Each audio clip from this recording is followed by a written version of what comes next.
Bonjour à tous. Aujourd'hui j'ai deux choses à vous dire. La première, c'est que ce masque que j'ai mis pour ma première vidéo et la vidéo de présentation de la chaîne, je l'ai mis parce que vu que j'ai lancé la chaîne aux alentours d'Halloween, je trouvais ça drôle. Mais c'est pas très confortable, contrairement à ce qu'on pourrait croire, du coup voilà, je l'enlève. Deuxième chose, la vidéo d'aujourd'hui va parler de Guillotine, qui est un héros Marvel que j'ai découvert récemment grâce au jeu téléphonique. Non, au jeu sur téléphone, c'est mieux, c'est moins moche. Au jeu sur téléphone, Marvel Tournoi des Champions. Guillotine est donc un héros Marvel issu de la Terre 616.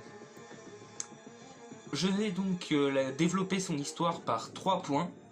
Son histoire, son équipement et ses capacités. D'abord son histoire. Janine Sauvage est donc une jeune parisienne qui descend d'une famille qui est maudite depuis plusieurs générations par Jean Desmarais. Je ferai peut-être une vidéo sur lui, on verra, c'est pas, pour l'instant c'est pas très important. Après cette malédiction, elle a été liée à l'âge de 12 ans à une épée maléfique nommée la Fleur du Mal. Je vais vous mettre une image de la Fleur du Mal. À l'âge de 12 ans, en la manipulant, elle s'est coupée avec, ce qui l'a liée à l'épée. Bien que cette épée soit extrêmement maléfique, Janine l'utilise pour faire le bien et devient donc un héros parisien du nom de Guillotine. C'est logique, hein, puisque c'est le nom sous lequel je l'ai présenté. Son vrai nom est Janine Sauvage. Elle aida son fiancé à plusieurs reprises, l'inspecteur de police parisienne Marc Joubert, notamment à capturer le prince Lutin, un criminel. Cet inspecteur jure à plusieurs reprises de retrouver cette héroïne, qu'il considère comme étant une mercenaire chaotique et au-dessus des lois, ce qui, comme dans quasiment tous les univers, je trouve franchement c'est redondant, toujours le flic qui est l'allié toujours, mais qui au début veut toujours arrêter le héros. Franchement il pourrait se diversifier un peu, parce que là c'est un peu lassant, enfin moi je trouve. Sans savoir évidemment que Guillotine c'est sa femme, il l'ignore.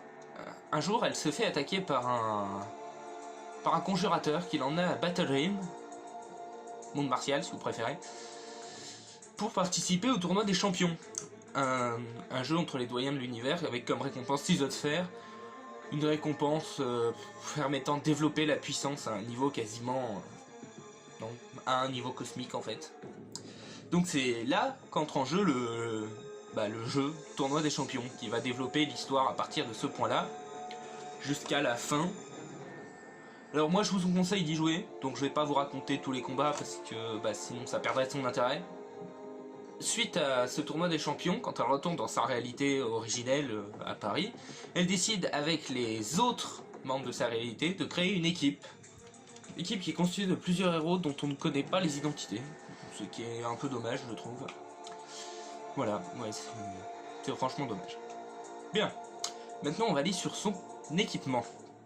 Janine Sauvage, alias Guillotine, est équipée d'une armure d'acier ultra légère et extrêmement résistante qui lui permet de résister aux balles, aux coups de couteau, aux lames diverses et variées et à certains chocs bruts, même si c'est de manière moins efficace dans ce cas-là. Je parle des fractures, hein, évidemment. Elle est également équipée, comme je vous l'ai dit, de l'épée Fleur du Mal, qui a elle-même des capacités propres que je vous développerai dans l'onglet Capacités. Janine maîtrise extrêmement bien l'escrime avec son épée. De plus, cette épée lui donne des capacités de télépathie et une intelligence importante lui permettant de construire des stratégies relativement efficaces. On n'a pas vraiment beaucoup plus de détails sur ce personnage, donc je vous ai dit ce que je savais. Je sais pas quoi vous dire, c'est dommage, je trouve que Guillotine a le potentiel de devenir une grande héroïne. Non mais, sans déconner. Une jeune femme, on n'en a pas beaucoup je trouve dans les... comment dire, dans l'univers Marvel. Puissante, badass, et avec une épée démoniaque, franchement, il y a de quoi faire un putain de bon film. Enfin plutôt une série. Parce que comme ça la série tu peux développer plus l'histoire, tu as plus de temps. Voilà, c'était à peu près tout. Donc je vous dis salut et à la prochaine pour une autre vidéo sur l'univers Marvel.